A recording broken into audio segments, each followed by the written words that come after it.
Kela, shunaqa uy topdim. Ishoninglar, bunaqa uy bor, uncha joyda ko'rmagansiz. Aniq aytaman. Ko'rmagan bo'lsangiz, bitta like bosib qo'ying, sizlarga ko'rsatamiz. Mana bu mansardasi 4-urovень tasavvur qilasiz. Uyimizni 4-urovень, 4-etajida shundoq hovlisiga qaratilgan joyini ko'rib turibmiz. Mana bu joylarga e'tibor beryapsiz. Shunaqa chiroyli qilib ketishgan.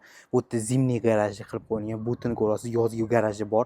O'zini barbekyu zona deysiz, mana bu yerda basseynlar qoldirib ketilgan. Mansardning zonasida turibmiz. Hozir bu yerda ko'rasiz, jakuzi qoldirilgan va ichkarisi eng qiziqarli joyi bor. Uyimiz общий spaniyasi plus-minus 6 ta yoki 7 ta spaniya sanadim. Juda ham spaniyalar juda ham ko'p. Bemalol katta oilalar uchun eng zo'r yechimlardan biri bu jakuzisi va bu tomoni erkaklar uchun dam oladigan o'ddixning zonasi. Nima deysiz bu joyga endi e'tibor bersangchi? Ko'rasizmi, saunalarga ham qilib ketilgan.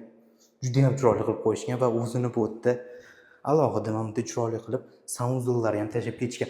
Uyimiz Mirzo Ulug'bek tumani Alisherobodda joylashgan. Narxi qanaqa endi deyapsizmi? Uyimiz 4 sotuv. Juda ham umumiy foydalanilgan, har bitta tomonidan umumiy foydalanib ketilgan remontda nomer 1 remontlardan biri hisoblanadi. Hozirgi paytdagi narxi qanaqa deyapsizmi? Narxi $550,000 deb turibdi. Hozirda startviy narxi bundan ham o'tib beriladi. Xudo xolasa birinchilardan sotib olmoqchi va birinchilardan ko'raman desangiz, bizga obuna bo'lib qo'ying. Uz xonadoniga kirsangiz, полный обзор nima qo'ygan bo'laman. Rahmat.